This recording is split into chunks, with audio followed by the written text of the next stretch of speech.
Жители Москвы прогнали женщину, которая на улице вербовала наемников в Донбасс. В сети появилось видео, где в столице России прохожие вызвали полицейских, чтобы убрать с улицы палатку вербовщицы российских мужчин для войны в Украине. Тотальная мобилизация в России. Нормально? Ну, как? Мы против призыва на войну. Нормально. Чуть за... Где я живу? Нормально. Тотальная мобилизация. Они там России забрали человека, а тут, блин, стоят. Это вербовщики. Это сейчас начнут хватать ребят молодых и увозить в Донецк.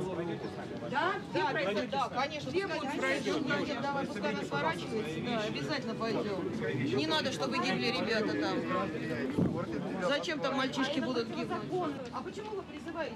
Дети наши Я должны, да? призываю, но не принуждаю. А вы какое имеете право призывать?